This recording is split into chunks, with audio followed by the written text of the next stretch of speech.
Good evening, ladies and gentlemen, to round 6 of Pony Express's Endurance for Amateurs, run tonight at Donington Park Circuit in Leicestershire, England. We've got a 100-minute race with GT3 and LMP2 cars. I'm joined in the booth, as always, by my co-host, Zach Nurnberger. Zach, I think it's fair to say this is probably the most niche track on the calendar for this season. So, with not many of the drivers out there having extensive experience, what's the greatest challenge of this track for both classes?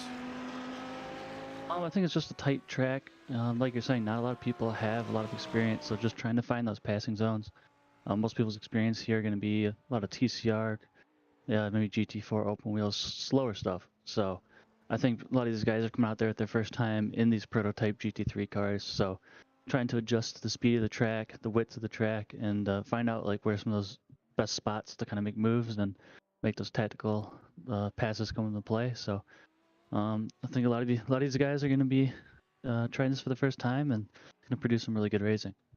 Yeah, you touched upon it. They're talking about the other cars these drivers may have experience in it with. In real life, this racetrack is nearing 100 years old, and it's used for basically everything you can think of. They got GT cars running there, touring cars, super bikes, side cars. And they even ran an F1 Grand Prix there for 1 year as well in wet conditions. And so for once, the track record for a track that has held an F1 race is actually not held by an F1 car. It's by AutoGP, a little Formula 3000 thing that they ran back in the early 2000s. So just an interesting little fun fact about that. But it has that whole bottom section of that track you can see on that track map. That's all almost completely original from the 1930 layout that the track had. Yeah, and a lot of elevation change too. Of course, come down to the old hairpin. A lot of these drivers, that final bus stop and the back-to-back hairpins there coming to the start-finish line, very blind, especially inclement weather as well. And you can just see these guys flying through there. And so yeah, very challenging track. I mean, obviously, look at the layout. It looks, like you said, in the 30s, really basic. Just let's just throw something funky in by the finish, but very, very challenging corners, a lot of blind apexes, it's hard to judge braking zones, and you never really know what's around the next corner. Yeah, Andrew Neri is our first time on the board for the entire field. It's then Paul Boyle, Terry Carger Jr. that come in there. You see Paul Boyle, a name who we've obviously seen in the GT3s for the start of this season and is the reigning GTD Pro champion from last season. However, he has switched to the LMP2 for the remainder of this season, so that's the car we'll be seeing him in, and he's already put himself in second place. Yep, he's having trouble getting up to speed there, just half a second off Terry Calger. Of course, these 4 laps that these guys normally have are going to be going through just that bit quicker compared to normal. Yes, this is not a super long circuit. As you can see, the LMP2s there in that 1 minute 20 range. It's not a huge pace gap actually between the two cars, as it has been at some of the other tracks. Again, partially just because of how short it is. But yes, those the Fogarty S's there. That chicane is going to be a big separator in pace, I think. So despite the shorter track, we'll probably see a pretty good field spread in terms of qualifying space. And he's got to watch out for those curve and also track limits.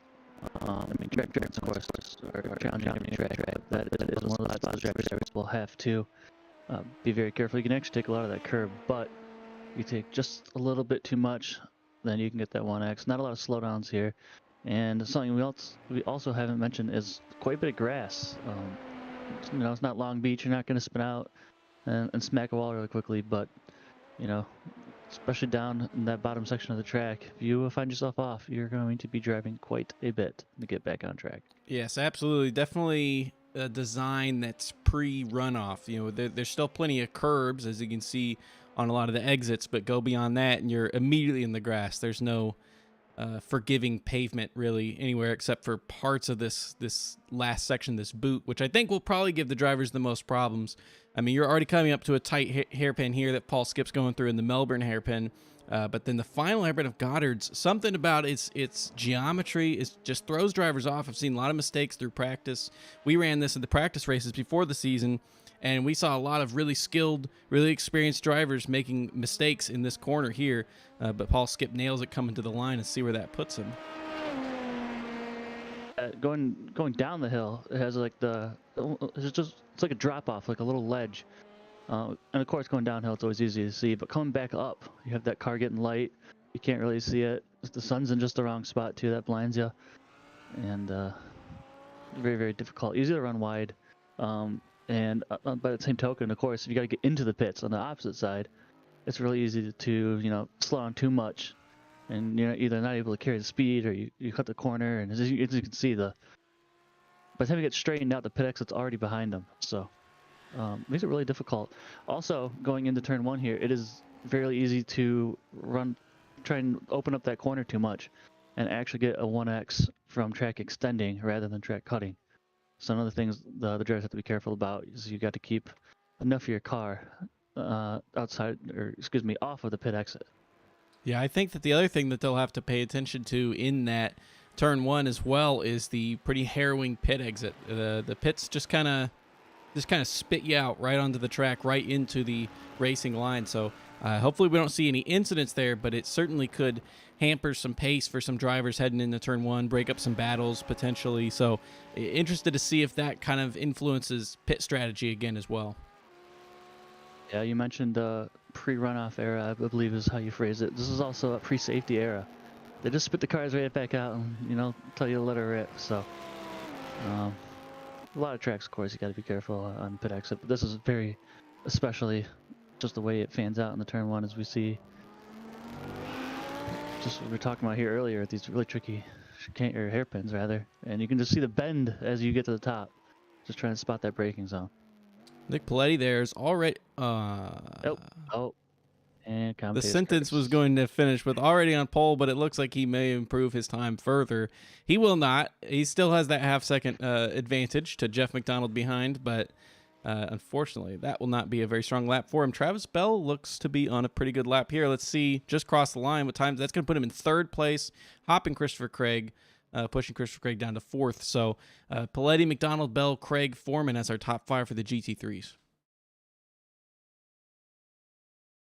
I think a lot of these guys were getting close to finishing up their laps. Yes, most of the GT3s here are finishing up their laps here. I think all LMP2s are done as well. And you can see there Nick the Terrell gap that still has in engineering. Oh, Dick Terrell is in the session. Okay. But as far as up at the top for the drivers who have put in the time so far, Paul Skip and Paul Boyle only separated by 6 thousandths. So Boyle stepping into this LMP2 class pretty late, but already taking fight to the guys at the top of the standings. Yeah, really good job by Paul Boyle there to get in, get situated. Engineering, I believe, has another lap available, but he is in the pits. And not a lot of personal bests either. Looks like Christopher Craig, the only one who is bettering his Sector 2. Everyone else, I think the tires are just past their best at this point, it appears. That was, Christopher Craig moves his way up to 2nd place. He was in 4th, and with that final lap, throws his way all the way up to 2nd. So that was a wonderful lap by Craig there. We know how good his race pace can be, so then that really starts to have some good possible messaging about how his race is going to go, because he's always been an even faster guy during the race than in quals, and this is a really great qualifying effort. Garcia, they're not putting in quite the lap he would like, but any lap is better than no lap there, as it puts him up in the P14. Nick Terrell, you see him there in the mystery machine, trying to set his lap time. Yeah, this one is his first timed lap, so he'll still have time to do all 3 with how short this track is. So we can see how that's going to improve over the course. Maybe he just thought the conditions would be a little bit later in this session on the track, and the temperature, just knowing that it was going to be easy to get in 3 laps. Also, just traffic-wise, too. Well, I guess it's a solo qualifying is there, so they don't have to worry about that. But you also do get the benefit of seeing where your competitors stack up around you as well. I think it's fair to say he did have his struggles here in the preseason race. Was certainly faster at the previous couple of, at the very least, he was at the Suzuka one, I believe. But this one was difficult for not just him, but many other drivers. And Paul Skip ran away with it, as he did the first 2 heats as well. So we'll see if Paul Skip's able to replicate that kind of success. We didn't have Terry Calgary Jr. at that race, and we can see Terry is provisionally on pole, unless Nick Terrell here is able to say anything about it. I believe that may have been Nick's first go at the track as well. So of course he's coming into this with a little more experience, which does not hurt a bit. This will also be a test on these LMP2 drivers. Again, there's still an element of it that is controlled by the GT3 drivers, traffic, but the LMP2s certainly have more to gain and lose from it, and it's going to be a big test for them because there's not a lot of really easy, surefire ways to get through traffic on this track, and there's some corners that you'd be very unlucky to be stuck behind a GT3 in. So some of it's going to be luck, some of it's going to be skill, but it's going to come into play, especially with how short the lap is. The lapping is going to happen pretty soon. Yeah, these guys are going to have to be like pretty brave in some of these spots. Same corner, yep, difficult corner. And actually, I think that I'm not sure if it's the blimp cam or chopper cam, but actually kind of a weird early apex, which I guess I never really realized as a driver. I don't have tons of experience on this track, but it actually is a very very wide entry, and it tightens up with a kind of weird early apex, really flat. It's just a funky corner. He's guaranteed not the first person that we see spinning up with a flag stand, but once again, plenty of time to get his laps in here. Yeah, it's a bit of an awkward shape to it. It's not fully symmetrical. The previous hairpin, the Melbourne hairpin, that one's a lot more symmetrical. It does open up a little bit at the end, but yeah, Goddard's is a weird one that you have to take a slightly different line through the first couple parts. It's one of a few corners here that I think has a lot of character. That's a lot of fun. Again, Coppice is the one that sends you onto that Starkey straight into the really tough bus stop of the Fogarty's S's, and that is a true double apex. So we can see he had just gone through that corner back there, but then going through the Fogarty S's, and that is a fast section of track. And if we see people side by side, that has to get decided pretty quickly. And it's funny you mentioned that too, because like you're saying, that first one is much more traditional, and so kind of in your head you're just thinking, oh, I just do the same thing but make a left turn. Exactly. But, yeah. No, you do not. You do not do that. You can see there's a little bit of a dip on the pavement as well. It drops down, and it's a not negligible amount of difference for the car to handle. But Nick Terrell does get a timed lap in there. He'll have one more, so obviously off the pace with that lap, but just a little bit of a banker to feel comfortable and start to send it. That may have been off track there. Nick is one of those drivers, though. He will find speed throughout the race. Guarantee it. You bet all your money on it. So this qualifying is definitely not indicative of how his night's going to go. He will be flying when the time comes here. And James Foreman joining him out on track, because why not? Foreman is currently in 5th place on the standings, so obviously he's put in a good lap already. Only has one green sector out of the first 3. I think that this is an out lap. He may have put one lap, unless this is just Foreman, the end of his it looks qualifying. like he is done with time timing at scoring. Okay. Got it. Only other person who has a lap available is Christopher Newby and Daniel Real, but my guess is that, and Foreman pulls in the pits there, my guess is that both of those guys would just do an out lap, and that would be their 4th and final lap. So I guess just waiting on them to hit ready up, but at this point, only about 30 seconds anyways. Terrell does have a green sector 3, although that mistake in the first corner may be a little bit wide there in the final corner as well. I'm not sure. We'll see if this is an improvement, at least in positions. I think that one may have not. I did. Okay, so it was a half-second improvement on that. Unfortunately, did not move him up positions to pass Steve Cubey there, but has 100 minutes to try to find that pace on this track.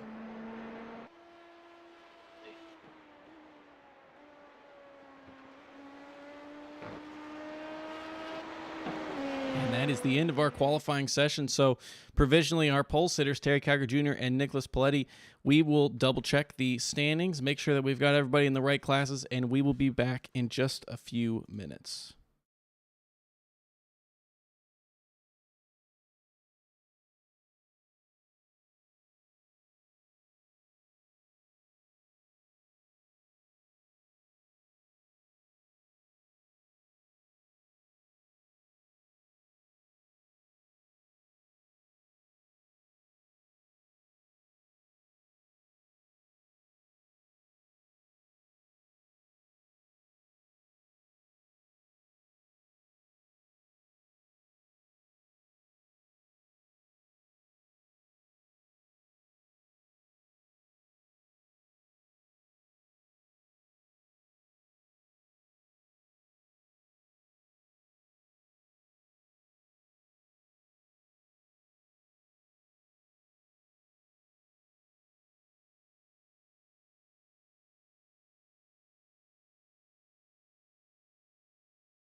And we are back, and our standings for qualifying, our pole sitter is Terry Cagger Jr. Yet again, another pole position for him, 4/10 ahead of Paul Skip in second place, and Paul Boyle just behind comes in third. However, I do have word that he should have a end of line penalty from previous race at Suzuka, so that may be happening to him.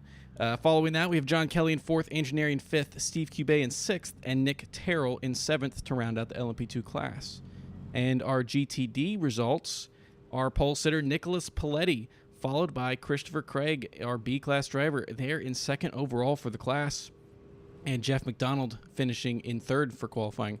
Travis Bell comes in fourth with James Foreman fifth, Dan Real sixth, Aaron Claybos seventh, Ryan Jeevan in eighth, Leonardo Elijah ninth, Josh Doty 10th, Kevin Berquist in 11th, Christopher Newby in 12th, Daniel Hingley 13th, Adrian Garcia-Vigil in 14th, Dan Coleman 15th, and Tony Watson in 16th place. Those are our standings for this race. So looking to be a pretty good setup. We got some people qualifying a little higher than they usually do, some a little bit lower, but certainly some familiar names on pole there with Paletti and Cowger.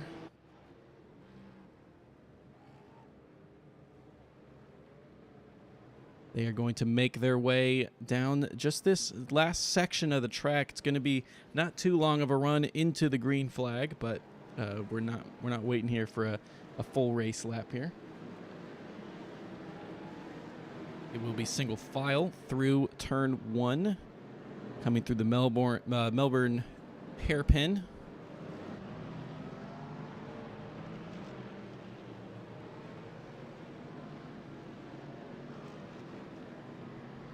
You see their drivers trying to get their tires warmed up. Let's see how they're able to handle it. It's coming around the final corner here. Terry Cagger Jr. leads the field yet again, waiting for the green flag. Green flag's flying. Green flag's flying. So drivers, no passing until turn 1. Terry Cagger Jr. It looks like everyone's holding it clean. A little bit of gaps forming in the GT3 field already, possibly some slow ordering. Everyone clean through turn 1, and the racing can now begin. Drivers got to be careful on lap 1 for any penalties, however.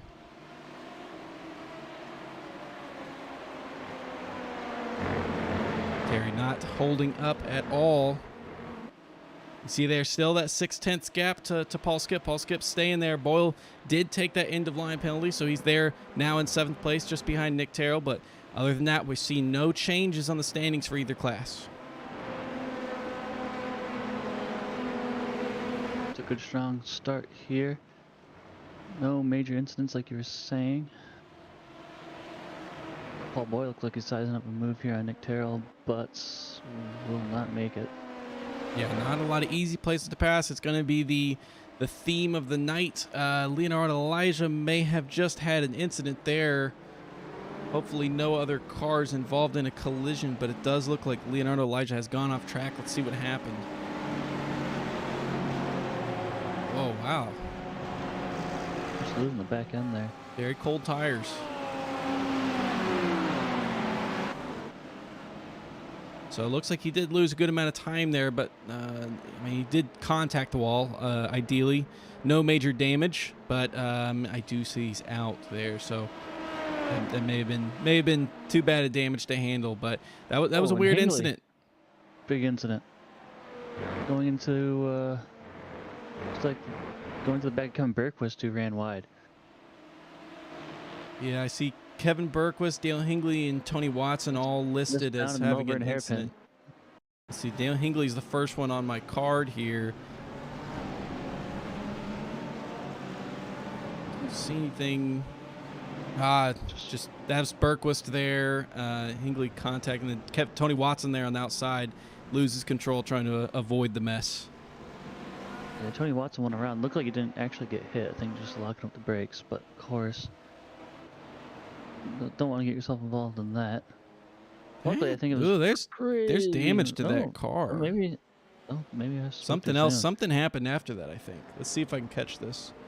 So this is at the spin. No damage to the front of the car. Spins on the grass. Spun around. Yeah, and just. Oh. Gotta be careful not both him and excuse me. Gotta be careful not to get a disqualification. DQ, yeah. of course, we can always try our best to. Still didn't explain the damage to the front of the car, however. I'm trying to just. Leonardo, Elijah, Oh, and that's what Garcia. happened. Oh, Looks there like he it went is. off later from some hot tires. Yep, and both Elijah and Garcia already out. See there, Paul Boyle has got his way past Nick Terrell. However, it was a little touch and go between these two. Catch this replay. Paul Boyle trying to make his way past Nick Terrell. Sends it down the inside, has the lead, but Nick Terrell fighting back around the outside. Of course, sets him up for the inside. I believe it's Goddard's. Yes, going to go around the outside here. Very tough corner. It looks like he loses out, but then some problems on the throttle for Terrell. Yeah, Paul Boyle, of course, trying to, he knows Nick is, perhaps maybe not the most comfortable. Getting here at the last second, making a few laps in, and that's the pass. Just there it is, just putting that pressure on him. And the purple Dogecoin car, I'm not used to that from Paul Boyle. So getting confused for a little bit. Andrew Neri there, right on the tail of John Kelly. Not surprising to see Paul Skip and Terry Carter Jr. kind of step away. It's something that we've seen a lot this season so far. And interestingly, looking at the GT3 class, despite having some close battles there, the top 7 are still in the order that they started in. I think Paul Boyle is going to try and he'll be right on the tail of this pack pretty soon. He's able to keep it up. Of course, he's got to get next task here is Steve Goubet. And Paul Boyle qualified 3rd place, just a little bit off really of 2nd. Oh, whoa, that was really close. And just trying to make a pass in McLean's, but it's so much harder to make a move there, even if you have the overspeed like you did. It's just so hard to spot that braking zone, rather. Get up inside here. Maybe he can. Christopher Craig has gone off track. We see him losing positions there. Looks like he has rejoined, so hopefully we don't see anything too damaging, but it's that grass you were talking about. Oh, that's a big collision. Yeah, down there at the old hairpin. Usually you see, most of the time you see people running wide, and you just kind of meander off through, turns 5, 6, 7, and kind of get them cleans there. But really weird to see him spin to the inside of the corner. CQ Bay there, he was just ahead of Paul Boyle when we last looked. He is now behind Nick Terrell. Let's see both of them get through here. Goddard's here. He decided to go to the outside of Tony Watson there in that hairpin. Obviously, Watson was going out that way with his car, so Paul Boyle makes his way through, and Nick Terrell then passes in the background as well. And also what he'll not have known is that Tony Watson, of course, the downforce in the front splitter is not helping him right now either. So he had a little more, of course that was his line, but the natural understeer of the aerodynamic kit, we'll call it, he has in that Porsche right now. Well, Dan Real, also another incident. Foreman falling down the order as well. Yes, yeah, I think this may be related because they're next to each other. There's the two. Foreman in the back, or Foreman in the front, Real in the behind. Foreman gets going, looks like faster than Real at least. Sure, oh, there he is. Yeah. Was that turn 1? Yeah, that looks like that was turn 1 there. Just some tight battling going into it. I wish we could have caught that a little bit before that, but yeah. Another one of those tricky ones too. It's not. It's a weirdly shaped turn, so there's a lot of times it looks like maybe you can make a move stick, and in reality you can't quite. But I think, like you're saying, I think that was just good close racing. I don't think too malicious in that. Josh Doty now working his way up the order. Believe he might be. It's on contention for a hard charger too. Yeah, he's already up 4 with a newbie behind him, up 5 himself. So, 2 guys who have had a really good start to this race. What I was going to mention right before we saw that incident was that second time, Jeff McDonald purple lap last lap or the lap before, and then just put in another purple lap, but he still has over 2 seconds to Paletti in front. I think we saw Paletti kind of pull a really early sizable gap in just like the first lap. Maybe he was just more comfortable getting right on it. but McDonald's starting to have to try to claw that back to get in the fight for first. Yeah, purple lap, but it's only a 27.38 to Pelotti's 27.51, so just a tiny bit over a tenth. So you're gonna need a little bit more than that to close the gap, but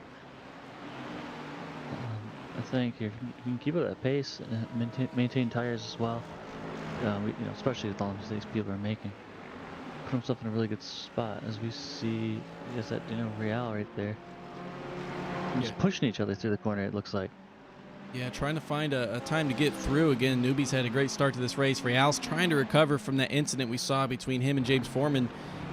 Not close enough to make a move into this this bus stop chicane. So, I mean, that's really one of the best passing opportunities. So it gets frustrating when you make a mistake early, you fall behind some cars. How are you going to get around now? Oh, maybe that way. He's going to have to run down. He's going to have to be on the outside of Goddard's here. Okay, Newbie gives it to him. Melbourne Hairpin seems like one of the best spots to make a move, but of course, like we've seen so many times, is if you do make a pass to the inside, if you don't clear them, then you're in a really bad spot, arguably even a worse spot. I'd much rather be going around the outside in the first hairpin than the second one. But yeah, good job there, and I think Newbie played nice there a little bit as well. Yeah, it's a good opportunity. Together and way back to the field. It's a good opportunity to fight back through those corners there if you do make that move. So I'm glad that they have that in their toolkit. We can see a lot of switchbacks for sure. Now Jeff McDonald, although it looks like this lap has gone a little bit slower, they're in second place still, half a second faster on the previous lap. Another purple lap for him on the last lap, and this time it was half a second faster than Nicholas Pelletti. So you can see he's now broken that 2-second barrier. It was around that 1 point. He was 1.593 at the line, so he's actually lost some ground on this lap. He's just ever so slowly pulling him in here. I wonder what we're going to see. Any different strategy calls as well. If one of these guys has to make something happen. Almost taking too much curve there and getting a little bit loose. That's not going to help lap times there. It's down to about 2.5 seconds. And there's a purple by Pelletti. So that would partially explain where that time loss was. But yeah, full second slower in that lap. You pointed out one of the sections where he lost some time, but Pelletti was just crushing it for that lap. So a little bit of a reaction to Jeff McDonald's pace. Looking like classic British weather out there in the background. But for LMP2 field, we got 3 cars right next to each other right now. Seeing the Audis make themselves a return there as well. And speaking of return, it's going to be the return of the LMP2s coming back up to the field now, as you can see on the track map. A lot of these LMP2s, you see a clump of yellow and a nice clump of green in there as they're all getting stuck trying to make a move. As you can see, all 3 of these guys here trying to find a way around the outside. Luckily, have that extra bit of downforce, but it's definitely not helping. Paul Boyle trying to size something up here in the McLean's. Oh yeah, he's going to send his way through there. He does, and a very good move by Paul Boyle. Great move, very confident. Certainly Andrew Neri giving him some space there, but well moved there. And Paul Boyle just has one more spot to make up to get to where he qualified in. Paul Boyle doing a very good job. John Kelly is next on the list where he has to track down. That is Paul Skip. Paul Boyle's last lap at 20.2 compared to John Kelly's 21.9. Of course, I think John Kelly there got caught in a bad spot. But Paul Boyle's one of... It really seems like we say this every race here, but yet again, Paul Skip has used the traffic to catch up to Terry Kiger Jr. They are... he thought about sending it there into turn 1. He does not, but they are now making their way through almost the entire GT3 field. What was a multiple second gap has been brought down to sub half second. Yeah, it's like you're saying. Terry Kiger, of course, just has not seemed to be matched on pace all season, but Paul Skip time and time again has worked the traffic to his advantage. Made smarter passes, let the cars through smarter, and it just seems to be, the one thing he has left hanging over Terry here, and we're seeing that all come out. And as you mentioned earlier too, a lot shorter track. LMP2 cars only running right now on race pace around 121, we'll say laps. So plenty of times catching traffic compared to some of these other spots. And as we've seen, the passing already being really difficult.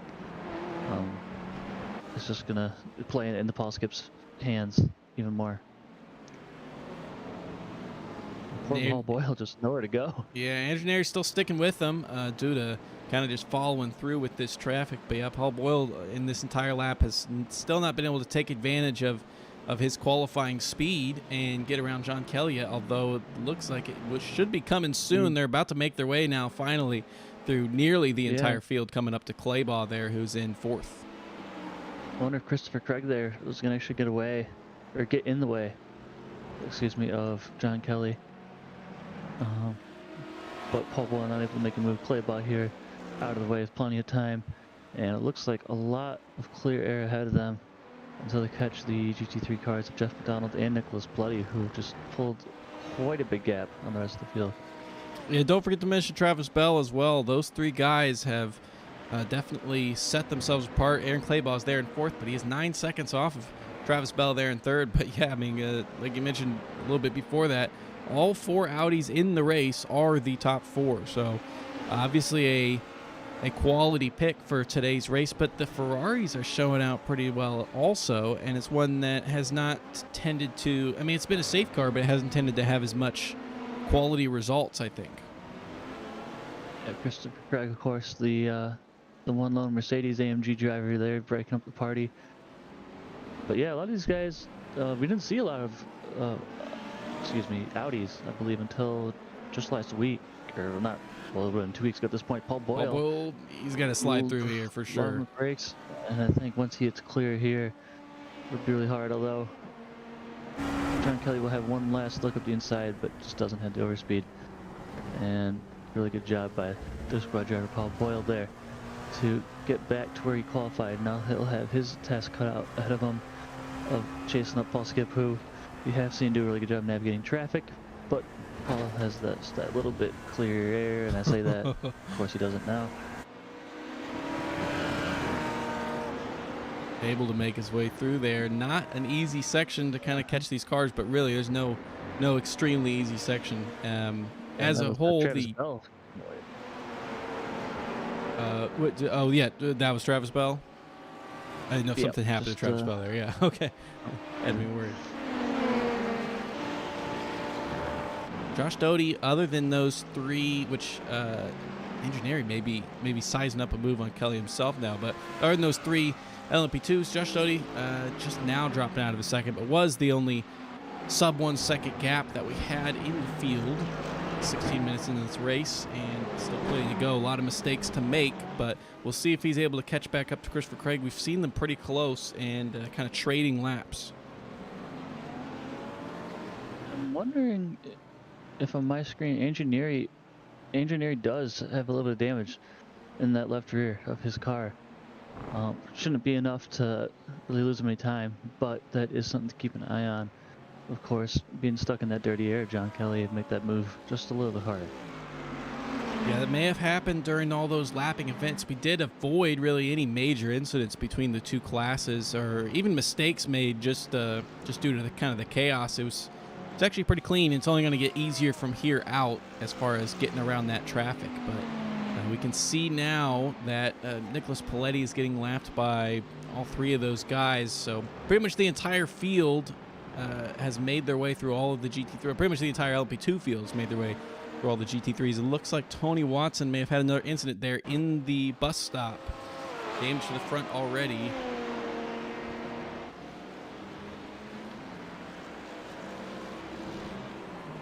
Overcooked it. Is that Terry right behind him there? Yeah, quite the scare. Terry always seems to find the spinners, and right up the inside is the Engineering, who almost took out. Actually, he did get in the collision with Tony Watson there. Paul Boyle makes a mistake there out of the Melbourne hairpin. John Kelly retakes 3rd place, and Paul Boyle has to start that effort all over again. Engineering, they're throwing a little slider. I think Tony Watson just might have gotten away with that.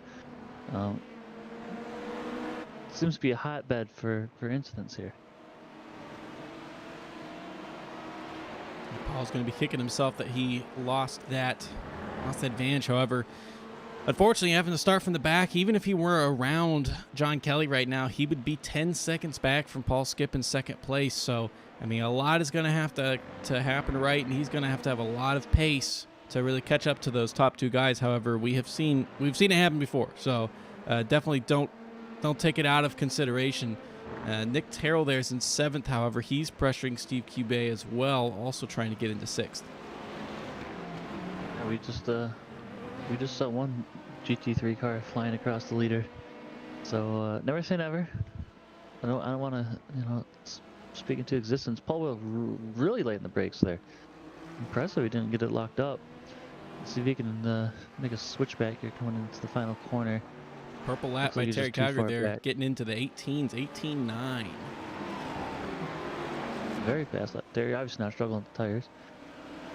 It's also clearly not struggling with clean air as well. I mean, that's kind of been where Paul Skip has made his advantage on the races where he's been able to beat Terry. And right now, the amount of clean air that Terry's got in front of him, with the exception of getting by Dane Coleman here, it's not good news for Paul. Yeah, not good at all. We're seeing some of the gaps come out here about halfway through the pit cycle, and Travis Bell, Stephen Nichols Plutty. Let's see, about 7-second lead from the rest of this field here. Looks like Dan Coleman had an incident right when Paul Skip was coming up to him for this lapping event. I don't know if they're related. Coming through Coppice, just looks a little bit fast. Okay, so luckily not affecting anybody else. And perhaps maybe just looking in the mirrors there to see where Terry was at. And he's getting the brakes a little bit too late, and of course all the weight is on those outside tires in the grass. So previous lap, they run it wide. Previous lap, John Kelly was faster than Paul Boyle, so Boyle losing that spot, and it may not be all that. John Kelly faster on that lap as well. It may not be an elementary procedure for him to now make his way around. He may have lost his best opportunity that he had there to get by, and that this may continue on for a number of laps. Yeah, perhaps that fuel lightening up inside that car, it is just going ever so slightly into John Kelly's hands. Of course, Paul Boyle with a few slides didn't help the tires, but there's no flat spots or anything as far as iRacing is concerned. Maybe he loses a % or two, but I don't think that accounts for much. And John Kelly there actually gets traffic into his advantage as well, but I don't think it actually ended up holding up Paul Boyle. Oh, everyone good there? Yeah. Looks like everyone has reappeared. Paul's getting stuck going into the chicane, so seems to find some spots where he has some speed, but of course you got to get luck as well sometimes. Very strong into the Melbourne hairpin, though.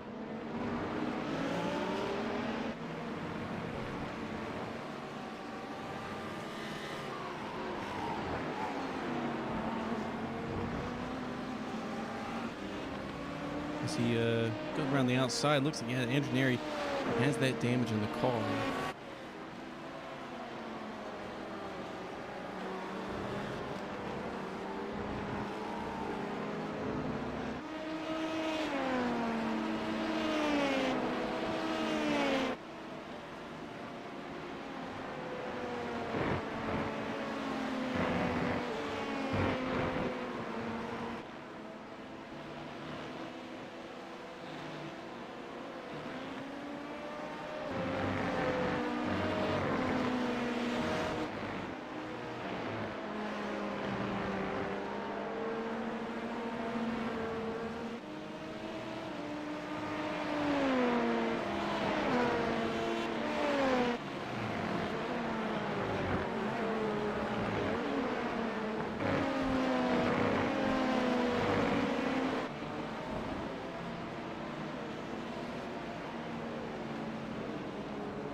All right, we apologize for the technical difficulties there. Looks like something running a little bit weird with OBS. Hopefully everything's ironed out. Should just be running at a delay on the stream now, ideally. But we can see we've had some of our first pit events 24 minutes in. Travis Bell coming in, Dan Real, Josh Doty, Daniel Hingley. A little bit of a close pit exit there. As I kind of mentioned before, you see Paul Boyle narrowly avoiding Travis Bell.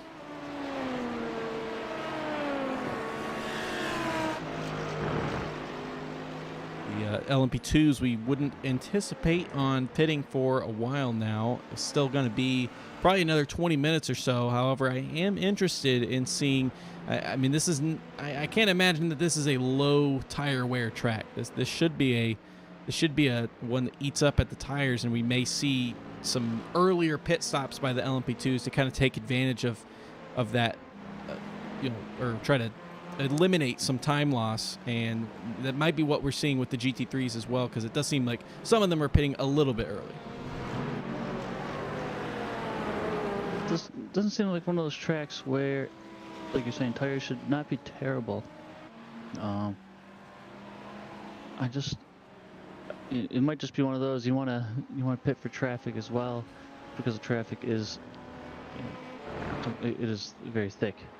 It's like getting stuck in rush hour around here, so perhaps some of these guys may be just trying to come in and out pits just a little bit sooner in order to avoid it. Clay Boss here still has not come in for that pit, and neither has Nicholas Paletti ahead. So interested to see now that we have Jeff McDonald out of the pits and Travis Bell as well, see where they kind of stack up, because these two guys are running a little bit longer at least than some of the other guys in the field.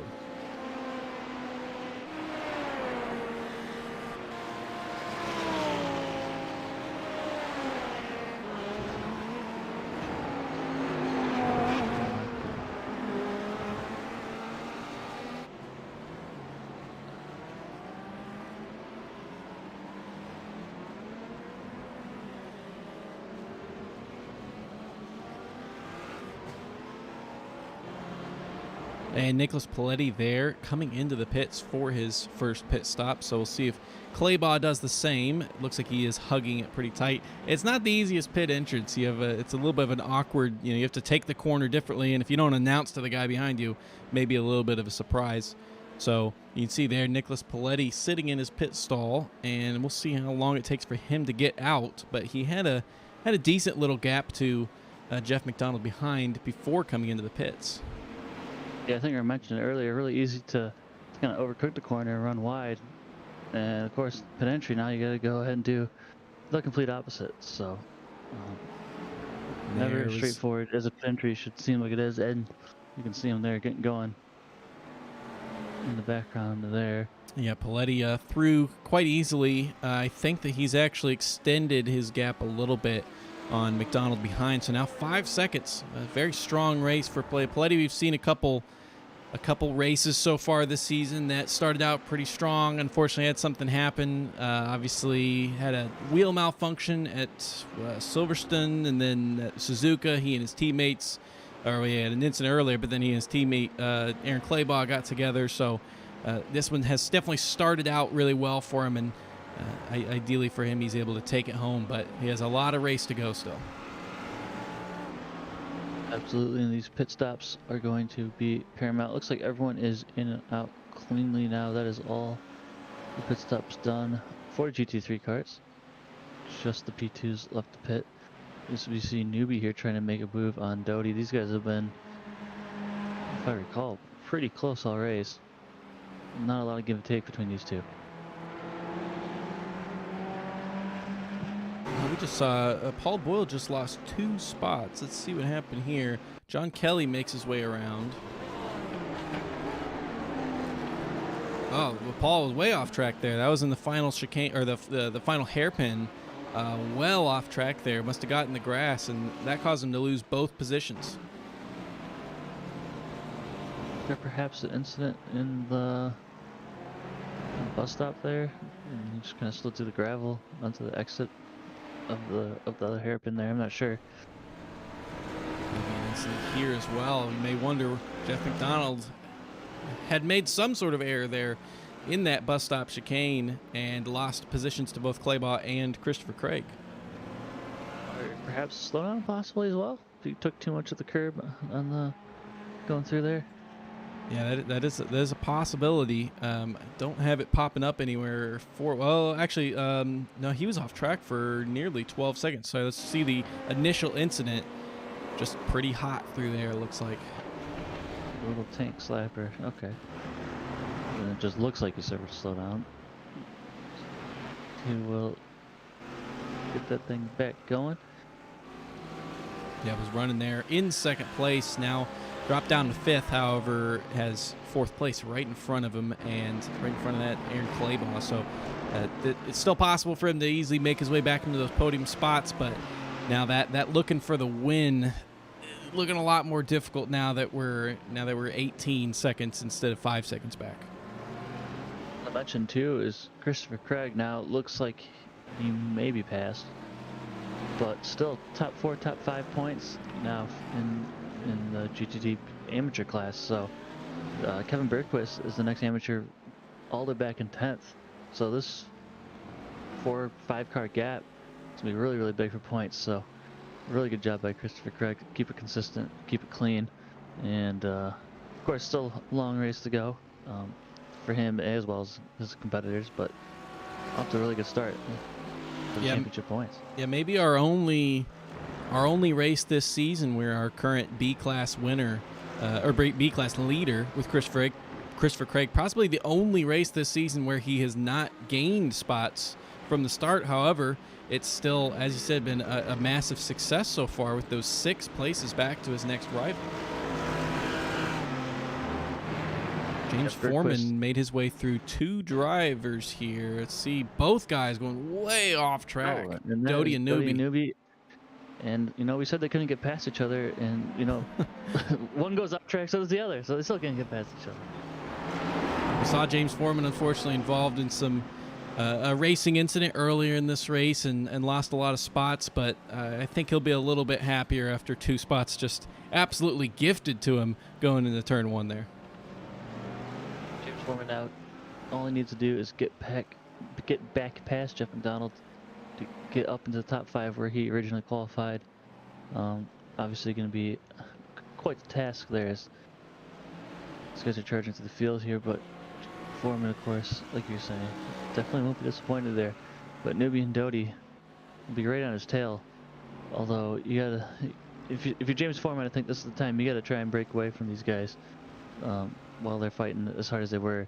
So I'm both flying off track, going for it. So I think James, you gotta step on the gas, no pun intended, and get away while you can. Oh, McDonald making a mistake there, right when you try to push James Foreman along a little bit. He's gifted 6, 7 seconds, 8 seconds. It's going to take a while for McDonald to get back to speed here. Now sub 4 seconds between the two. There's Paul Skip now making his way through just to slow him down even more. Now Foreman, of course, is defending from Doty right behind, but suddenly that top 5 is a whole lot easier than it was. Yeah, I think this is going to be the battle to watch here, Foreman, Doty, and Newby for the rest of the race. Check that incident just real quick again from McDonald's perspective. See if maybe that was early. Yeah, it's almost like I wonder, going to the old hairpin, there's a little dip. I wonder if that just transferred the weight too far forward on the nose. The rear rotates out from underneath them. Yeah, we've seen a couple cars, a couple different guys kind of have a similar incident there as well. Yep, the thing's it's really easy to get those rear tires a little bit too late. I think I'd have to see it again, but looked like he maybe just ran it a little bit narrow too, and had to pinch out the corner a little bit. Slow lap there for Claybaugh as Christopher Craig closes up. And what was looking like, kind of like that Jeff McDonald was going to make his way around now. McDonald's out of the pit. Oh no, oh no. Oh, he's going to keep it going straight. That was one of the most incredible saves. He's going to lose time, but if he could just get back going. Oh no. Oh, so close. So close. My. And I looked away, as soon as that happened, of course. So I didn't quite get to see. I'm not sure. Was it Terry that got Oh, into he him, has or to did he just wait lose so it? long. He's back on the other side of the Oh, grass. Oh,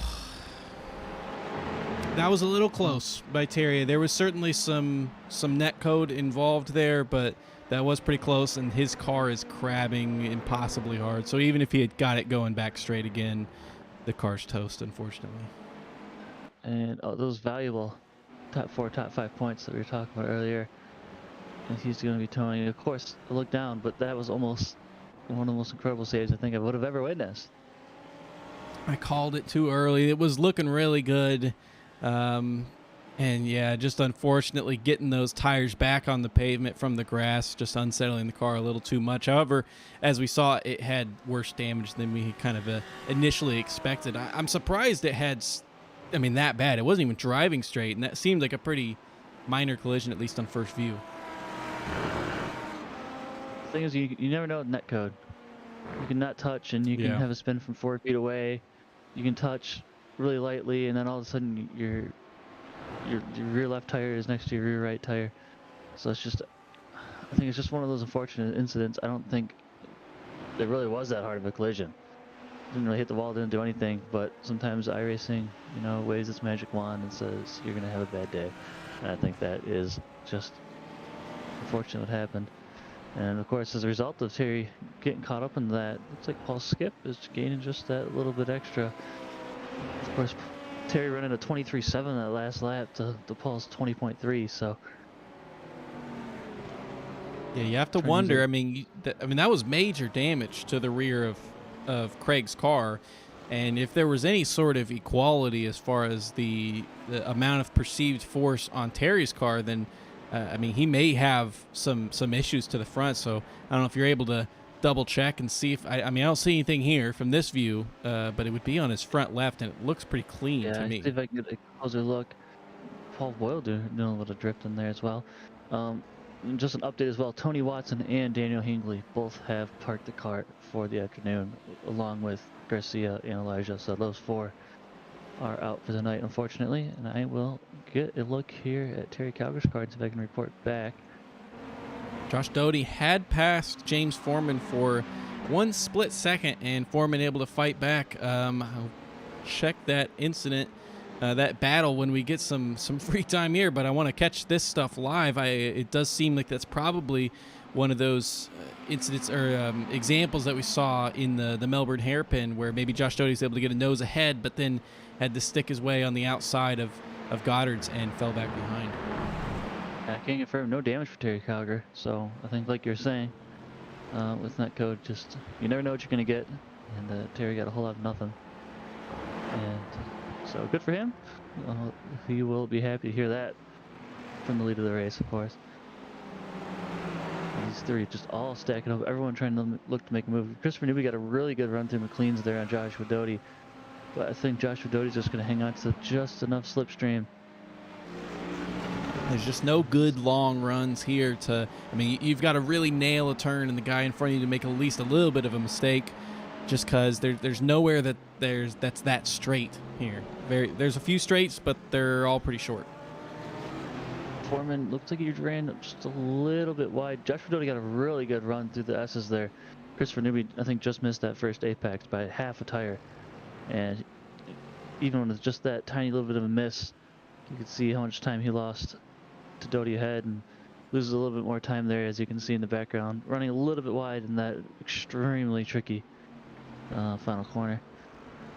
Okay, so it looks like it's cooled down just a sec, so we can take a look at that battle that we did miss off screen. Josh Doty, coming through that bus stop, heading into Melbourne Hairpin, is ahead.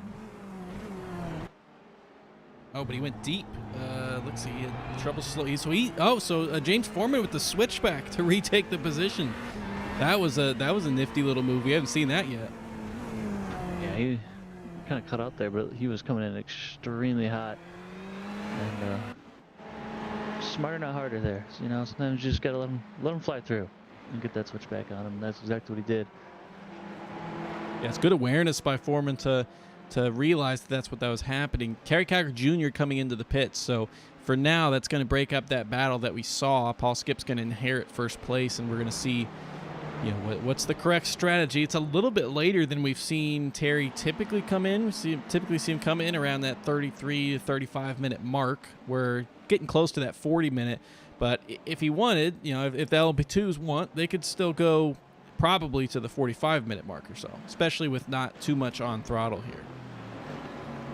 It's an incident point update as well for those at home.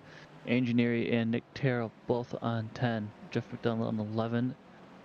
Everyone else hanging in there around the 5, 6, 7 mark. So no one too crazy close to any penalties yet here, as we're almost hit the halfway mark.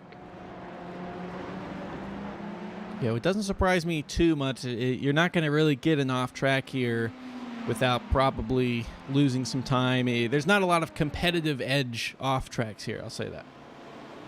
Yeah, I think the only one is kind of going to the S's, but still relatively easy to avoid. And exactly like you're saying, not a lot of competitive edge there. So there's not a lot of spots where if you get a competitive edge going through the S's, you end up getting a slowdown. So it's one of those corners where you can get either or. So if you're going to cut it, you might as well go for it. There's Terry Calgar there just getting through traffic.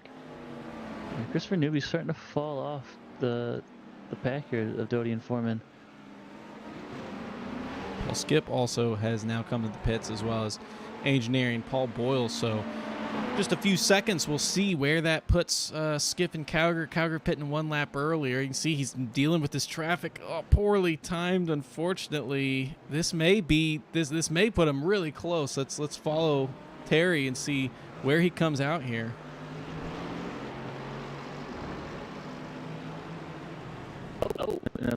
Everyone's off, and Oh, and there's Paul Skip coming out of the pits. This is going to be close, and Terry Calgar is going to maintain the lead. Yeah, Terry just has too much speed here. I wonder if he can go back and see.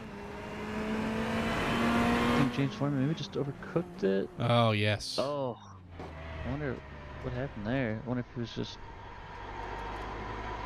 looking too far in front of him. I think Joshua Doty, was just staring at the brake lights, and when they didn't go off, he didn't, you know, just one of those. Just kind of follow him through. Yeah, we definitely didn't hear any collisions, so there was no crash there. I think, yeah, just got, maybe a little thrown off by the traffic. Maybe he was already just worried about just defending his position, but yeah, that's going to bring him there to 6th, and Newby's actually going to be the guy that inherits the 4th place position. Yeah, that was just a weird mistake there by Foreman, but like you said, no crunches. I think Doty just ended up fixating on him a little bit too much, and Newby, I think just being a little bit behind him, I think actually just helped him. So good job by him to get that move done. He's got a 2-second gap as we see Paul Boyle now.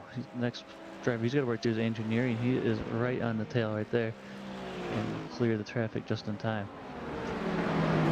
We've seen Boyle really, really good on the brakes here into the Melbourne hairpin as well. See if he can do it again. I don't think he'll have another gap. Yeah, he certainly looked faster braked later, was able to get it slowed down, but not close enough to actually try the pass yet, at least.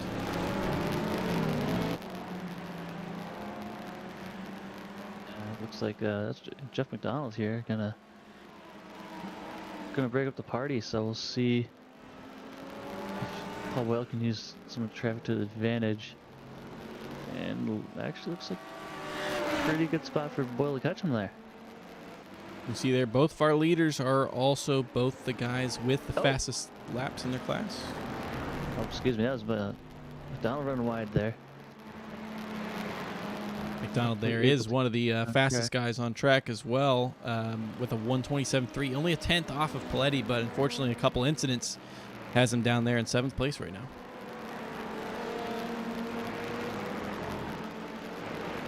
Terry Calgar, as you can see there, at the 18.919, the fastest lap of the class as well. Paul Skip not too far behind him.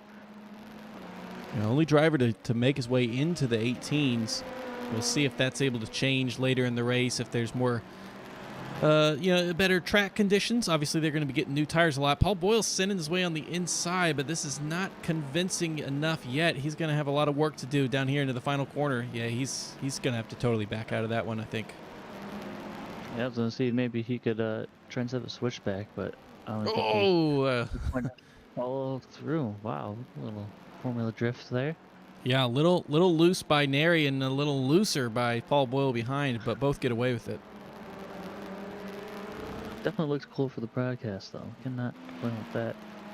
Paul Boyle here going to the Carina curves. I wonder if you just see if you can just apply some pressure here, but Neri is definitely hard to crack. Looks like we may have lost another car in this GT3 class. Daniel Real in the chicane. Yeah, just gets caught on that cross.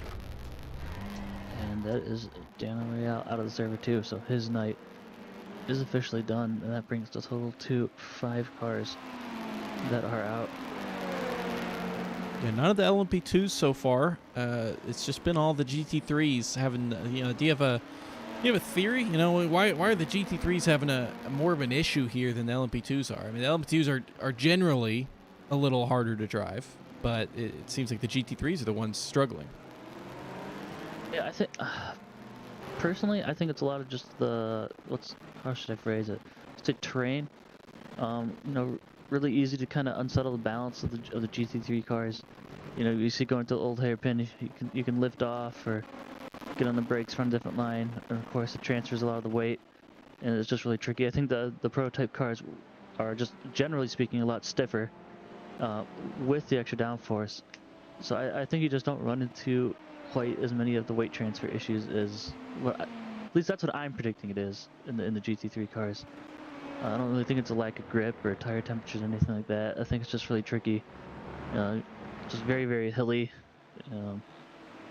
and the cars are just generally ran a little bit softer, and I think that's one of the issues that they're having out there. So, of course, the prototype's a lot more power, and we saw Paul Boyle there just getting it loose, but I think the suspension is also helping him out as well. Those are all definitely good points, and coming through this chicane right here is where Real had the problems and unfortunately lost 4 spots or so to that. Terry Kiger Jr. showing that they can continue to be faster. He puts in another purple lap there in an 18.876, so just a little bit faster than his previous one, but obviously if he's putting out a purple lap, he's pulling away from Skip. And that lead, it's about 1.1, 1.2 seconds here. He's gonna go into the traffic. I think that is the Paletti, if I have that correctly. Yes, that is Paletti. He's making his way through there, and Kevin Berquist, a lap down from Paletti. We saw him involved in an incident earlier, right there as well. So Skip making his way through pretty cleanly, and look at that. For just one moment, it was sub 1 second going into that chicane. It's just barely over a second now. And they're gonna have pretty good clear air here. I think the next GT3 car is off track in turn 1. Jeff McDonald has had another incident, and yes, it is him there. I think he just went wide there in turn 1. Let's see if we can check that real quick, but he was off track for 15 seconds, unfortunately. I think it's just a lot of grass, unfortunately. Oh, he did cut all the way back across. Yeah, you just gotta be careful that he does not pick up a track cutting penalty. I can almost guarantee where he rejoins here that would have given him a penalty. Yeah, I did not. I was keeping track on the admin board here as well to make sure I could clear it if necessary, and he did not get one. I guess technically he didn't navigate from sector to sector is my guess, so all good. Just quite a bit of time loss in Jeff McDonald's days, and started off really strong, and unfortunately just a series of small incidents that really hinders any progress on the comeback effort. Yeah, he's in that Audi, which we're seeing those guys in the top 3 pretty strong. We've seen him in the Audi before as well with success, so it just must be the track, because the car seems to be pretty stable. and he's done well in this car before as well. But I think we knew coming into this race it was going to throw some more chaos into it as far as like kind of what we expected from everybody, I guess. Oh, and Terry Cowger Jr., Terry a Cowger. huge lockup, goes way deep. He's off track in the final corner. Oh, and he's sideways trying to get rejoined again as well. He's able to finally get it going. He's going to have to get that grass off those tires. That is a huge loss. That's over 10 seconds he's lost in just that event there. 10.37 seconds off track. Paul Skip puts Dan Coleman between them as well, so just a little bit more traffic that Terry has to navigate. And yeah, really interesting. I wonder what happened there. Did just the car get a little bit light and just snatched a brake on him, or I'm trying to go back and look at it myself. See if this is evident. It just looks like just a lockup. It just locks up the tires, brakes a little late trying to get through traffic, kind of desperate to make his way through with Paul Skip right behind, and it was just a little too late for the car. Under perhaps too with Coleman there being on the outside running the alternate line, maybe had trouble spotting the braking point as well. I don't really think the sun's in his eyes at this point yet either. I mean, he's back going with no damage, of course, but he's got a lot of time to make up now. We just about right about when that happened was the halfway point through this race. We're 15 seconds into the second half, so is it possible? I mean, if you look at fastest laps, it's making it pretty tough, but it's such a short lap that we probably have another 35, 36 at least laps to go, and a couple pit events as well. Yeah, I'm showing roughly 37 to go here. Of course, that might change with pit stops. Yeah, it's definitely really tricky, especially on pure pace. But I mean, listen, if it happened to Terry, it can happen to Paul.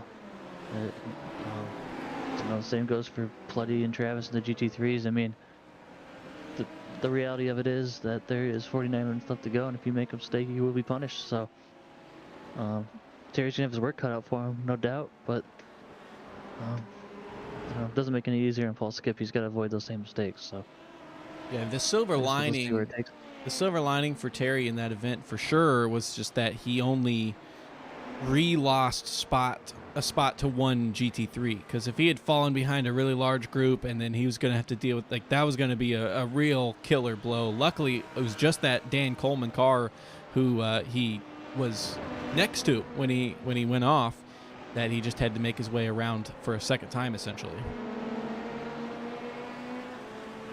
Yeah, so luckily no damage. He's not going to have to run some alternative fuel strategy, because right now at the 48-minute mark, I think it would just be just outside of the pit window if Terry would have had to pit from that. So these guys are about 10 minutes away from being able to one stop to the end. And Paul Boyle, once again, making the move to look inside. Pretty wide through these three cars.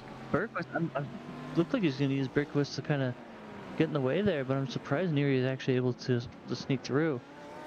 Neary's had a really good race. We haven't really seen anyone try and do that, but yeah, Neary is not giving up. That car looks like about twice as wide as any other car out there. Yeah, Neary's had a really good race so far. He's up 2 spots and running in third place. He's having to fight off Paul Boyle here, but he's done it so far for a lot of this race, and it's going to have a little bit of breathing room here after Boyle tips the tire in the grass. Boyle trying his every inch of the surface here. He's trying to make something work. Travis Bell coming into the pits. 52 minutes, so another little bit earlier than necessary stop, but going for that strategy again. All those top 3 guys were separated by 10 or so seconds, so there's nothing that's going to change it immediately, but if this is going to help the tire strategy, then that may be what the call is. Is Doty into the pits there, of course. You see him battling with Nubian Foreman, so he's going to get some fuel and tires in that thing and shake up the order a little bit. You see Boyle try another cutback, and no, he will not. But a really good exit there by Neary as well. You see just the gap he pulled. Yeah, it looks like it's been a pretty frustrating race for Paul. I think Paul knew that coming in, given that he was going to be starting from the back after a end-of-line incident that happened last race at Suzuka. Of course, last week was a fun little off-season event we did with the GTE cars, which was fun to see those again. Again, it used to be the a founding fixture of the E4A series before real life decided to cast them away essentially for the future. So kind of giving them a little bit of a swan song before adopting the LMP3 for next year, the brand new car that'll be added very soon. I'm definitely really excited for LMP3. Man, it makes me want to go back and hop in it, but I imagine I will be right back here with you again next season if I don't get fired. Yeah. But that'll be a lot of good racing in that car, and I think as we've mentioned on it earlier, just a little more amateur friendly as well. So hopefully see a lot more of these guys, want to get their feet wet in the Dennis mobile. And even if we go beyond it being amateur friendly or not more amateur friendly, with it being an easier car to drive, it just naturally closes up the gaps. And so it should create closer racing. It should create more exciting races. And we've had some great ones with the LMP2s.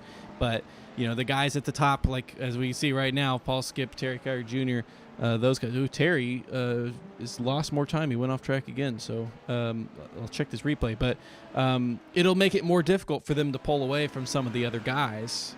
Another traffic incident. Oh, it's just a weird